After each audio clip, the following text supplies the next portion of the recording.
रात तो वक्त की पाबंद है ढल जाएगी, रात तो वक्त की पाबंद है ढल जाएगी, देखना ये है चरागों का सफर कितना है।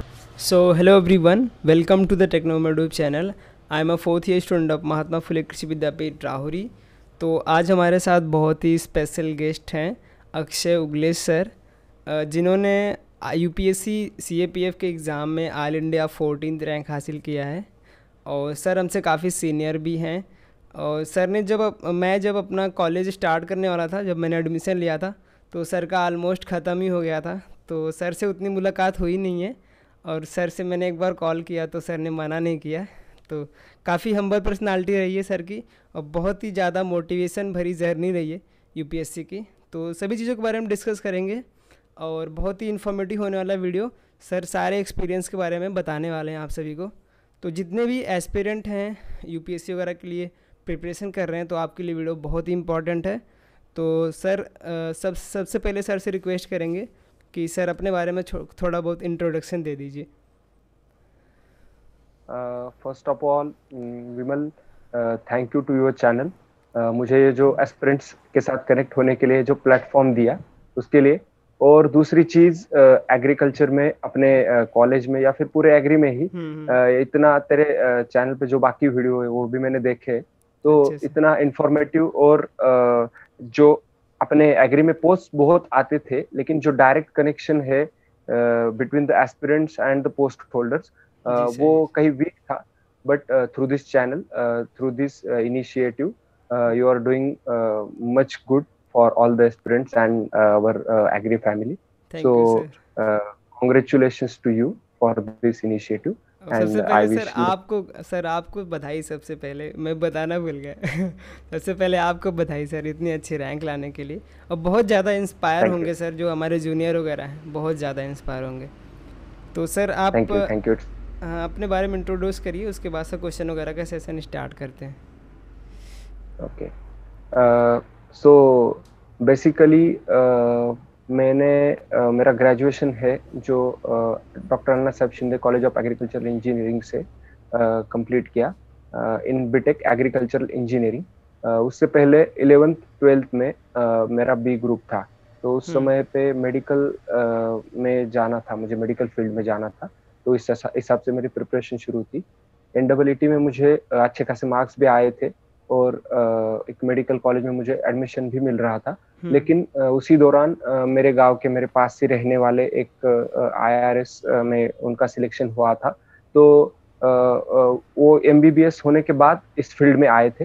तो उनसे मुझे कुछ सजेशंस मिली कि अगर तुझे इस फील्ड में जाना है, तो पहले से ही अगर तेरा फोकस राइट रखेगा, लाइक ग्रेजुएशन ही इस फील्ड में जाने के लिए तुझे हेल्प करेगी, ऐसे करेगा तो आगे जाके और इजी हो जाएगी चीजें। तो उनका वो जो था एडवाइस, वो मैंने ले लिया। और मेरे घर के पास ही जैसे 1-1.5 घंटे में राहुरी है, तो वहीं पे ही इस कॉलेज, ये कॉलेज है, ये डिग्री है, इसके बारे में मुझे नया नया पता चला। और अपने एग्री फ्रैटर्निटी में कॉम्पिटिटिव एग्जाम्स को लेके जो एक माहौल बना हुआ है, जो एक इकोसिस्टम डेवलप हुई है सीनियर्स जूनियर्स की, तो उसके बारे में भी मुझे पता चला। जी सर। और तभी मैंने डिसीजन ले लिया कि मुझे इस कॉलेज में एडमिशन लेना है, इस कैंपस में मुझे मेरी ग्रेजुएशन कंप्लीट करनी है। और अभी आके मुझे अच्छा लग रहा है कि ये डिसीजन मेरे लिए वर्क कर गया, ये ओके डिसीजन सर। मेरे लिए अच्छा हो। तो सर जैसे आपने एडमिशन लिया, तो क्या फर्स्ट ईयर से मूड बना के आए थे कि हमको यूपीएससी वगैरह ही करना है, कि आप या सेकेंड ईयर थर्ड ईयर जाने के बाद ऐसा कुछ आपने डिसाइड किया? नहीं, टू बी ऑनेस्ट, मैं जब आया था तभी से ये चीज दिमाग में लेके ही आया था। बट एक्चुअली ये बस एक क्रूड लेवल पे था। मतलब जैसे कि थोड़ी थोड़ी कम उम्र में हमारे दिमाग में होता है मुझे ये बनना है, मुझे वो बनना है, वो जी बनने सर। के लिए क्या करना होता है, एक्चुअली क्या है, वो कुछ नहीं था। बट जस्ट ये था कि इस चीज का एनवायरनमेंट अच्छा है, इकोसिस्टम अच्छी डेवलप हुई है इस यूनिवर्सिटी में, तो ये था। बट एक्चुअल जो सीरियसनेस है प्रिपरेशन की, जो एक्चुअल प्रिपरेशन है, वो तो थर्ड ईयर के एंडिंग में थोड़ा वो चीजें शुरू हुई। तो ये सर आपका फर्स्ट अटेम्प्ट था कॉलेज के बाद कि एक्चुअली जैसे? CAPF हाँ। का ये मेरा सेकंड अटेम्प्ट था। 2018 में मैंने ये एग्जाम दी थी। इसके हाँ सारे हाँ। लेवल क्लियर करके मैंने इंटरव्यू भी दिया था, बट अनफॉर्चुनेटली मेरिट लिस्ट में मेरा नाम नहीं आ पाया। तो फिर हम्म। 2019 में जाके मैंने फिर से एग्जाम क्रैक किया। तो सर थोड़ा सा आप इस एग्ज़ाम के बारे में थोड़ा सा बता दीजिए, जो बिल्कुल ही नहीं जानते इनके बारे में, उनके बारे में थोड़ा सा क्या चीज़ें होती हैं, प्री मेंस और इंटरव्यू का कैसा सीन रहता है, उसके बारे में थोड़ा बता दीजिए। जरूर जरूर। तो इस एग्जाम में बेसिकली 5 टीयर्स होते हैं। ये हम्म। Central arm force assistant commandant, इस गैजेटेड पोस्ट के लिए ये हम्म। यूपीएससी के थ्रू एग्जाम लिया जाता है। इसमें हम्म। Paper 1, then paper 2, then PT जिसे हम फिजिकल एग्जामिनेशन टेस्ट बोलते हैं वो, और हम्म। उसके बाद medical and then final interview, ये चीजें होती है। पेपर 1 जो होता है वो हम्म। 250 मार्क्स का होता है। वो एक जनरल एबिलिटी और इंटेलिजेंस आपका चेक किया जाता है उस पेपर में। हम्म। ऑब्जेक्टिव टाइप के क्वेश्चंस होते हैं। अपने यूपीएससी के प्रीलिम्स के लिए जो सब्जेक्ट्स होते हैं बेसिकली हम्म। हिस्ट्री, ज्योग्राफी, पॉलिटी, उसके बाद economics, environment, science and technology, quanta, reasoning, इन सब चीजों पे ऑब्जेक्टिव टाइप के क्वेश्चंस आते हैं। उसका एक अलग से मेरिट लगता है। उसके बाद है पेपर 2।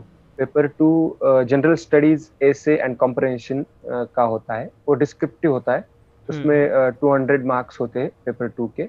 और पेपर 2 में आपको essays, arguments, summary writing, paragraph reading and its questions, grammar, ये सब हम्म। चीजें होता है। डिस्क्रिप्टिव पेपर होता है, 3 घंटे का पेपर होता है, 200 मार्क्स होते हैं। और इसमें आपका लैंग्वेज, इंग्लिश लैंग्वेज पे जो कमांड है वो, और हाँ। उसके साथ जनरल स्टडीज का आपका नॉलेज, ये दोनों चीजों को एक साथ चेक किया जाता है। उसके बाद आता है पीईटी, जिसे हम फिजिकल टेस्ट बोल सकते हैं।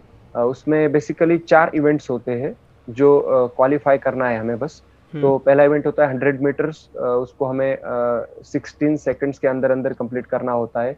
उसके हम्म। बाद आता है 800 मीटर्स, जिसे हमें 3 मिनट 45 सेकंड्स के अंदर अंदर कंप्लीट करना होता है।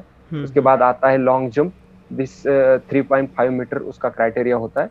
Shot put with shot put of 7.26 kg, 4.5 metre से दूर फेंकना होता है। ये जो हम्म। मैंने सभी आंकड़े बताए हैं, ये हम्म।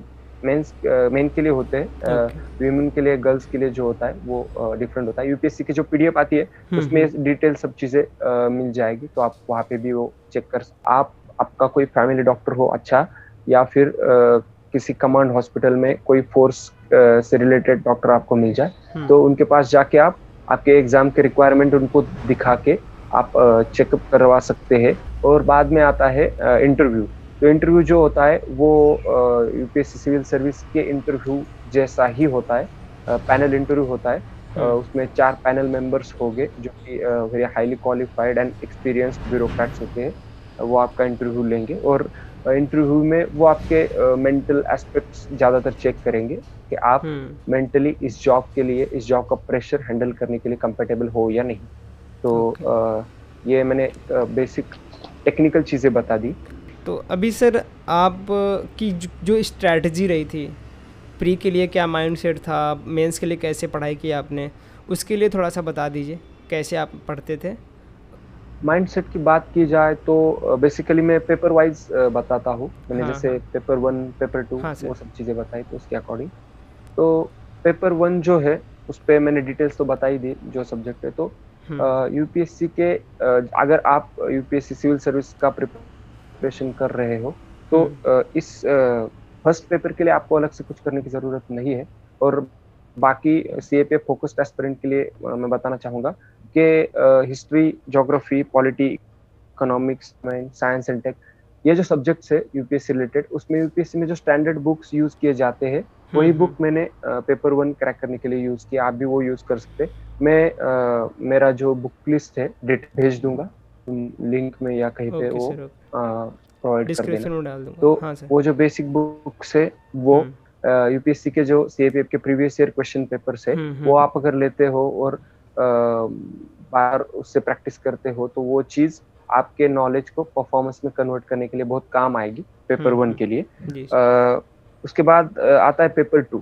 पेपर 2 मुझे लगता है सबसे इम्पोर्टेंट पार्ट है सीएपीएफ का, क्योंकि पेपर 2 डिस्क्रिप्टिव होने के कारण और पेपर 2 को 200 मार्क्स का वेटेज होने के कारण वहाँ पे आप बहुत बड़ा इम्पैक्ट डाल सकते हो आपके स्कोर्स पे। तो जी सर। पेपर 2 के लिए मेरी थोड़ी यूनिक स्ट्रेटेजी थी। तो पेपर 2 के लिए मैं जैसे यूपीएससी के लिए मैं द हिंदू न्यूज़पेपर पढ़ता था, तो वो न्यूज़पेपर में रेगुलर पढ़ता रहा। उसके जो एडिटोरियल्स है, उस एडिटोरियल्स में जो करंट इश्यूज है, तो उन पे बहुत अच्छे-अच्छे राइटर्स के लॉजिकल व्यूज आते हैं। तो उस पे सब चीजें डिटेल में थी हर टॉपिक पे, करंट के टॉपिक पे। तो मैं जैसे ही वो चीजें पढ़ता गया तो उसके साथ मैंने मेरे शॉर्ट नोट्स बनाना शुरू कर दिया। जैसे कि कोई केरला फ्लड्स है, उसका कुछ इश्यू है, तो उस एडिटोरियल में सब डिटेल चीजें होती थी। और नोट्स बनाने के कारण क्या हुआ कि मेरा एक अच्छा सा इंफॉर्मेशन का एक बैंक बन गया। जैसे एक शॉर्ट नोट्स मेरे पास रहते थे उस सब चीजों के, तो मैं पेपर के पहले 2 दिन में 4 दिन में इजीली वो सब चीजें रिवाइज कर सकता था। तो ये एक नोट्स बनाने की आदत है मेरी, वो एक बहुत काम है। उसके बाद मैं और एक चीज जरूर सजेस्ट करूंगा। राज्यसभा टेलीविजन पे द बिग पिक्चर नाम का एक शो आता है।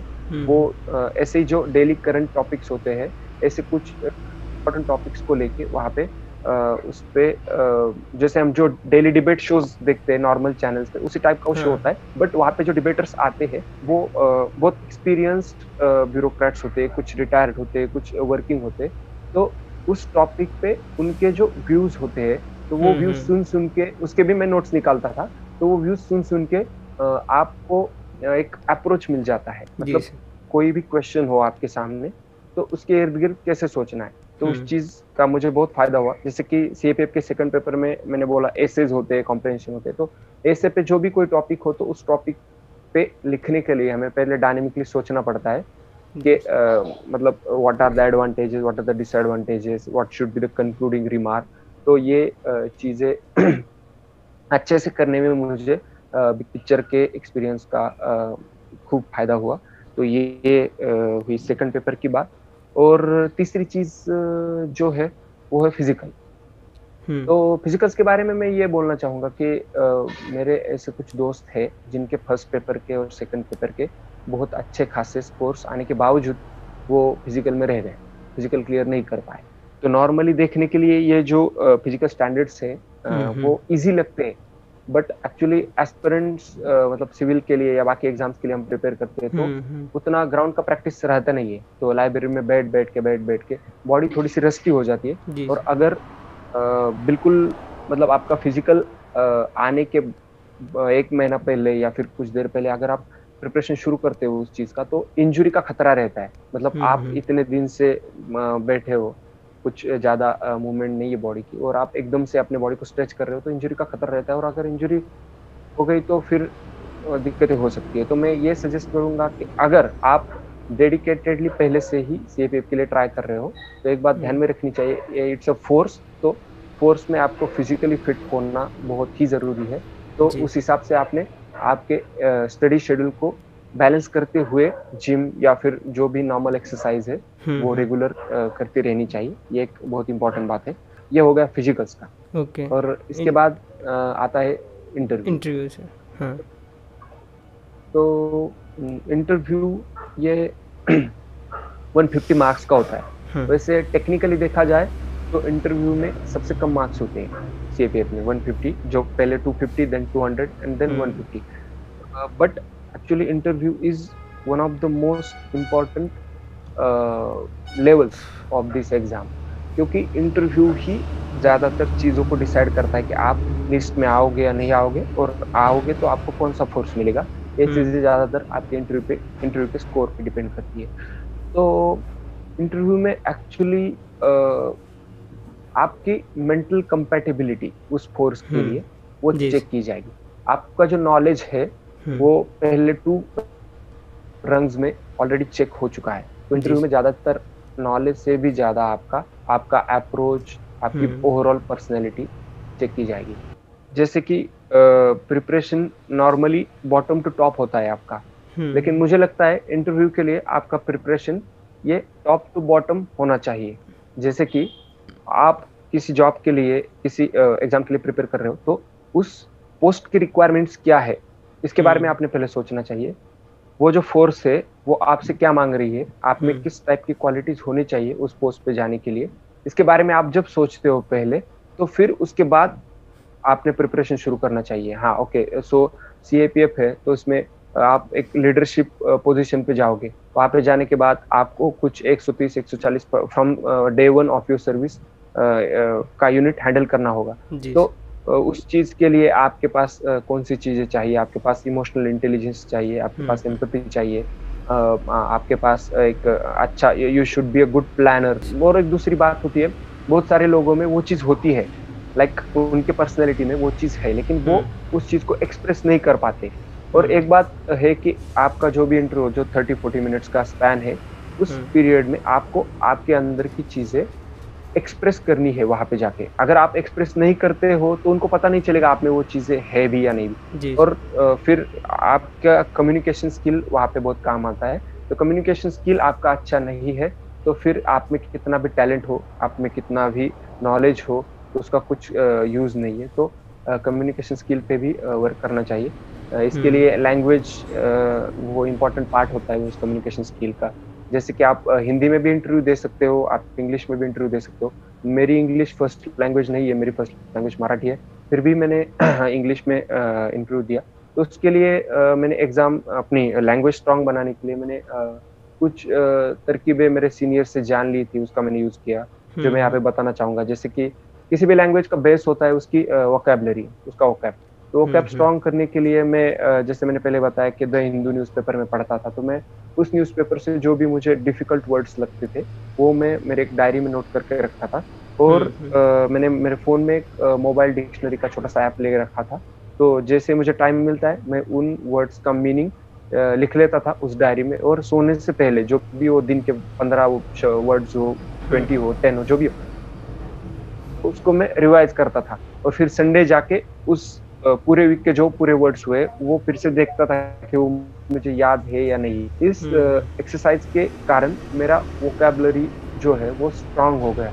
और एक आपका वोकैब स्ट्रॉन्ग होता है तो आपको उस लैंग्वेज का कॉन्फिडेंस आता है, लिखने का भी और बोलने का भी। और जी एक सर। दूसरी चीज़ के, मेरा जो ग्रुप था, उस ग्रुप में हम जो 1-2 दोस्त थे जो इस चीज़ के लिए प्रिपेयर कर रहे थे, और अपने लैंग्वेज पे भी वर्क करते थे। तो हम हम्म। सबने एक चीज़ की कि हम जब भी मिलेंगे तो ज़्यादा से ज़्यादा इंग्लिश में एक-दूसरे के साथ बात करने की कोशिश करेंगे।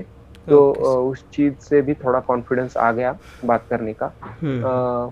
और एक उसके लिए बात है कि मिरर प्रैक्टिस जिसे हम बोलते हैं। हाँ। तो मतलब इंग्लिश में कोई भी क्वेश्चंस लो और उसके आंसर्स आप खुद ही के सामने, खुद की आँखों में देख के मिरर के सामने दे सकते हो।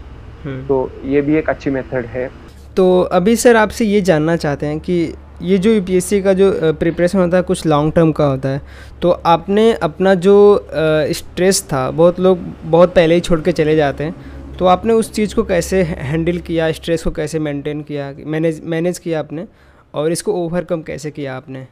तो जैसे कि ये प्रिपरेशन है सिविल सर्विसेज, सीएपीएफ या और हाँ। कोई भी कॉम्पिटिटिव एग्जाम हो, तो हाँ। इसका प्रिपरेशन एक लंबी रेस है, एक मैराथन है। ये स्प्रिंट नहीं है, ये 100 मीटर का स्प्रिंट नहीं है, एक लंबा 30-40 किलोमीटर का मैराथन है।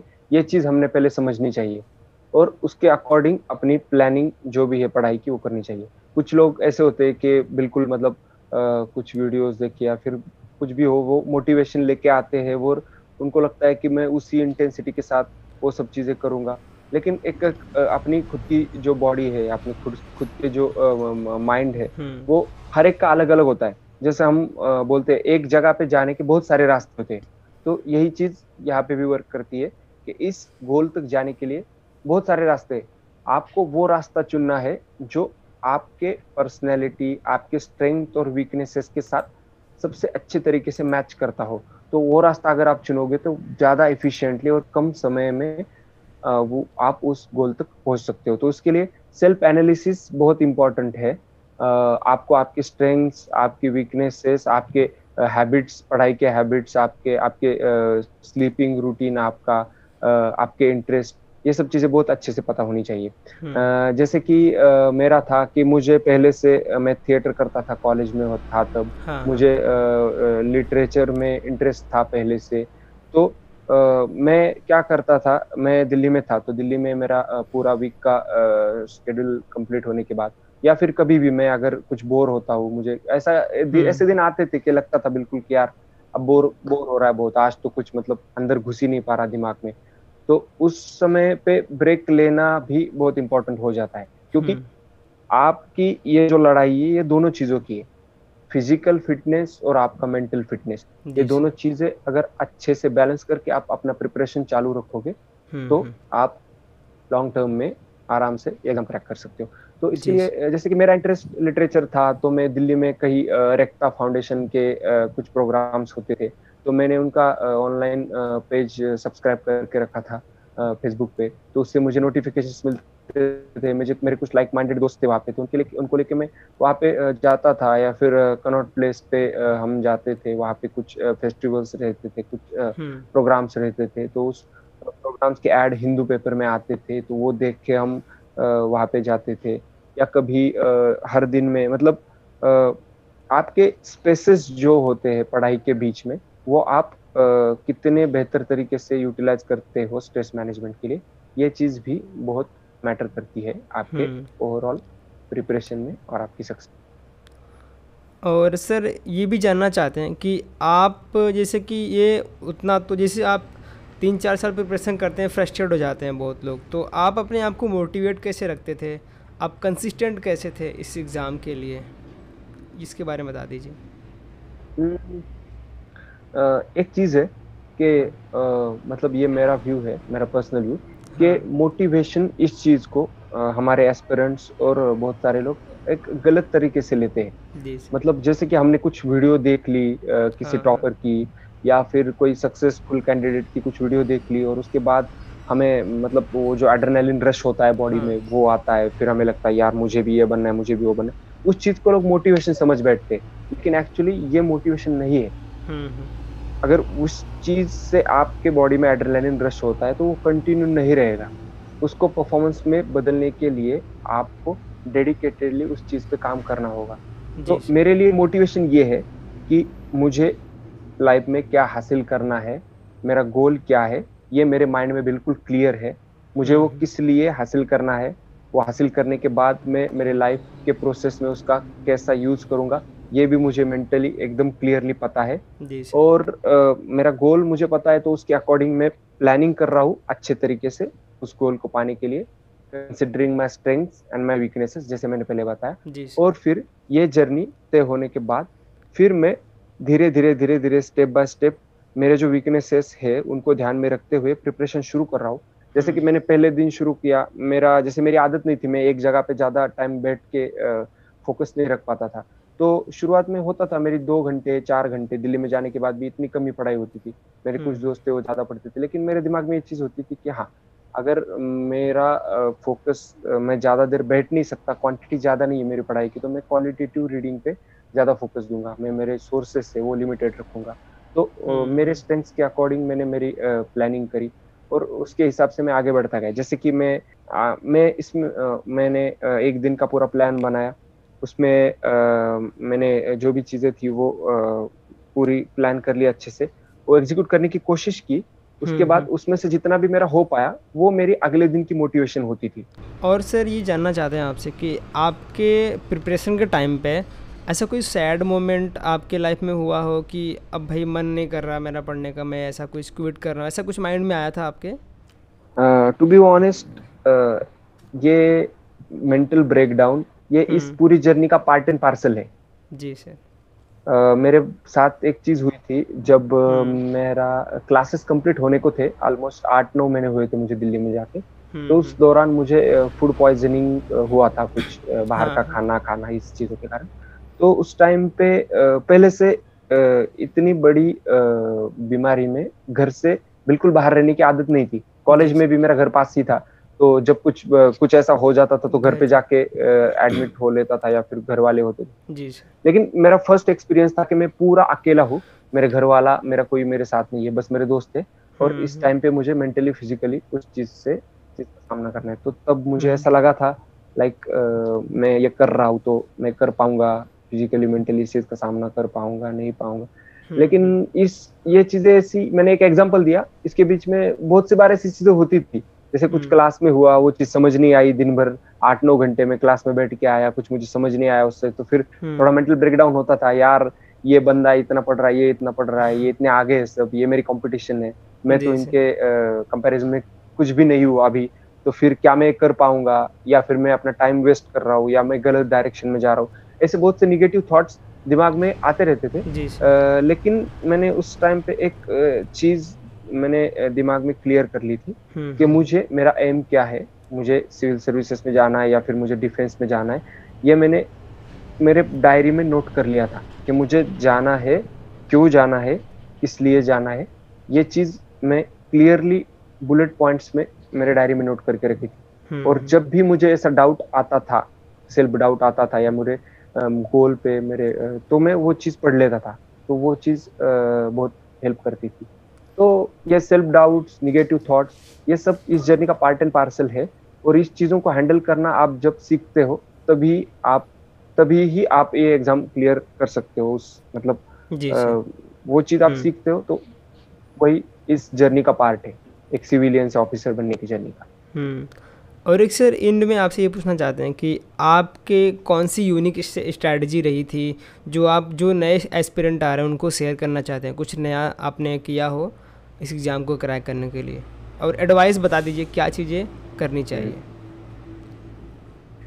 हम्म जरूर जरूर। तो इसमें एक चीज थी हम्म कि बहुत से लोगों ने मुझे ये पूछा कि आप आपकी जो मोटिवेशन है वो बरकरार कैसे रखते थे, और अच्छा। आपके मोटिवेशन को डेली परफॉर्मेंस में कैसे कन्वर्ट करते थे। हाँ। तो मेरा एक दोस्त था दिल्ली में, मेरे लाइब्रेरी में मेरे पास से बैठता था, हम्म साहिल जॉर्ज। तो हम्म उसने अभी सिविल सर्विस का एग्जाम क्रैक कर लिया है, इंडियन पोस्टल सर्विस में उसकी पोस्टिंग है। हम्म तो उसने मुझे एक चीज बताई थी जिसने मेरे प्रिपरेशन में बहुत हेल्प करी। मतलब हम्म आप वो एक वाटरशेड मूवमेंट बोलते हैं, तो मेरे प्रिपरेशन का वो एक वाटरशेड मूवमेंट था। वो था स्ट्रैटेजी, वो थी माइक्रो प्लानिंग की। जैसे कि मुझे आज के दिन में पढ़ाई के कितने आवर्स है मेरे पास, हम्म सोने के कितने आवर्स है, और बाकी थोड़ा रिलैक्स होने के कितने आवर्स है। ये हम्म मैं जब सोने जा रहा हूँ तो मैं मेरे डायरी में अच्छे से प्रिसाइजली नोट कर लेता था। उसके साथ मेरा जो 3 घंटे अब मैंने लिखे उसका भी मैं माइक्रो प्लानिंग करके रखता था। मतलब अब 3 घंटे में मुझे हिस्ट्री और ज्योग्राफी दो सब्जेक्ट्स पढ़ने हैं, इन दो हम्म सब्जेक्ट्स का मेरा ये बुक पढ़ना है, इस बुक के इतने पेजेस है, तो मुझे उस पेजेस में 1 घंटे में मेरा स्पीड पढ़ने का इतना इतना है, तो हम्म मैं इतने घंटे में इतने पेजेस पढ़ूंगा। तो एक मेरा पूरा एक स्प्रेडशीट बन जाता था दिन का, कि आज मेरे दिन में इस सब्जेक्ट के इतने पेजेस पढ़ के होने हैं, इस सब्जेक्ट पे ये टॉपिक्स कवर करने हैं। ये मेरे पास माइक्रो प्लानिंग होता था। और मैं दिन में, पूरे दिन में रिलीजियसली वो चीजें फॉलो करने की कोशिश करता था। बीच में कुछ 1 घंटा बफर भी रखता था, जैसे दिन में कुछ इमरजेंसी आ जाए, जो कोई दोस्त आ जाए, हम्म रिलेटिव्स आ जाए, उनसे मिलने जाना है, कुछ खाने जाना है, कुछ अलग, तो वो टाइम एडजस्ट कर उसको, इसलिए 1 घंटे का बफर रखता था। और ये जो चीज प्लानिंग करी है उसको रिलीजियसली दिन में फॉलो करने की कोशिश करता था। और जब मैं दूसरे दिन मेरे रूम पे आता था, तो मैं वो सब चीजें टैली करता था कि आज के दिन में मैंने ये चीजें प्लान करी थी, मेरे से ये हो पाया, ये नहीं हो पाया, और क्यों नहीं हो पाया उसके रीजन में आगे लिख के रखता था। जैसे कि मोटिवेशन कम हो गया, या फिर कोई दोस्त आ गया, टाइम पास हो हम्म गया, या फिर ये सब्जेक्ट को थोड़ा ज्यादा टाइम लग गया समझने में, या मेंटली फोकस, जो भी चीज है, दिक्कत है, वो वहां पे लिख के रखता था। और फिर इसके कारण एक नींद भी बहुत शांत आती थी मुझे, क्योंकि मेरे पास मेरा पूरा कंप्लीट एनालिसिस होता था दिन का, जी कि सर। आज मैंने ये गलतियां करी है, इसके कारण मेरे इतने आवर्स वेस्ट गए हैं। मैं अगर कल पढ़ूंगा तो ये गलतियां मुझे नहीं करनी, तो फिर कल मेरे दिमाग में वो चीजें होती थी, तो मैं ऑब्वियसली उस पर बहुत ही अच्छे से वर्क कर पाता था। मेरे कुछ दोस्त थे, उनकी भी ये दिक्कत थी कि मैं, यार तो बोलते थे मैं बहुत पढ़ रहा हूँ लेकिन प्रोडक्टिव हो नहीं रहा, ये जी हो सर। नहीं रहा। तो इसका रीजन ये होता है, छोटे छोटे रीजंस होते हैं, वो हमें अगर पता नहीं होते तो फिर ऐसा लगता है कि यार मैं बहुत पढ़ रहा हूँ लेकिन हो नहीं रहा। लेकिन अगर आप माइक्रो प्लानिंग करते हो आपके पढ़ाई का, तो ये चीज आपके सामने रहेगी, इसके आपका दिमाग भी शांत रहेगा, और पढ़ाई अच्छे से हो पाएगी। जी सर। और कुछ सर लास्ट एडवाइस देना चाहते हैं जो जूनियर्स आ रहे हैं अपने, और जो इसकी एग्ज़ामिनेशन की तैयारी करना चाहते हैं, कुछ लास्ट एडवाइस आपकी तरफ से। जरूर। तो जैसे मैंने पहले से बोला है कि मुझे लिटरेचर का पहले से अच्छे से शौक रहा है। तो हम्म मैं जब भी डिमोटिवेट होता था या कुछ भी था, तो मैं कुछ कव्वाली या कुछ सुन लेता था, कुछ शायरी पढ़ लेता जी था। सर। तो यूपीएससी के बारे में बहुत बंदे पूछते हैं कि यूपीएससी क्या है, मतलब ओवरऑल आप समअप करना चाहोगे यूपीएससी के जर्नी को तो किस शब्दों में करोगे? तो नुसरत फतेह अली खान साहब के एक कव्वाली में एक शेर था, तो वो मुझे याद आता है कि जी एक सर। आग का दरिया है और डूब के जाना है। हाँ हाँ। तो ये एग्जाम आपको उस लेवल तक स्ट्रेच करती है मेंटली, फिजिकली।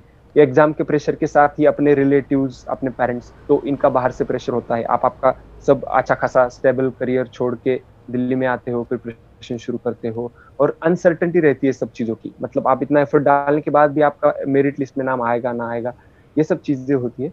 जी तो सर। उसमें भी एक वसीम बरेलवी साहब का एक शेर है, रात तो वक्त की पाबंद है ढल जाएगी, रात तो वक्त की पाबंद है ढल जाएगी, देखना ये है चरागों का सफर कितना है। क्या तो बात है यही है, इस जर्नी में बहुत से ऑब्स्टेकल्स आते रहेंगे, प्रॉब्लम्स आते रहेंगे, रिजल्ट नहीं आएगा, फेल्यूर्स आते रहेंगे। ये तो रात रात है, ये तो आज न कल ढल जानी ही है। लेकिन यस सर यस। चिरागों ने यह ठानना है कि हमने कितने ब्रेवली इस सब चीजों का सामना करना है और कैसे अपने मुकाम तक पहुंचना है। तो मेरे सारे यस सर। सभी एस्पिरेंट्स को, सभी दोस्तों को मैं उनके जर्नी के लिए मेरी तरफ से बहुत सारी शुभकामनाएं देना चाहूंगा। थैंक यू और I sir. Wish that I will see most of you on the other side of spectrum. Thank you very much sir, आपने बहुत ही अच्छा एक्सप्लेन किया सब कुछ। आई होप जितने लोग भी देख रहे होंगे उनको बहुत ही अच्छा इन्जॉयमेंट मिला होगा और बहुत कुछ सीखने को मिला होगा। तो thank you so much sir, आप हमारे साथ जुड़ने के लिए और अपना जो है एक्सपीरियंस शेयर करने के लिए। Thank you very much sir. Thank you so much.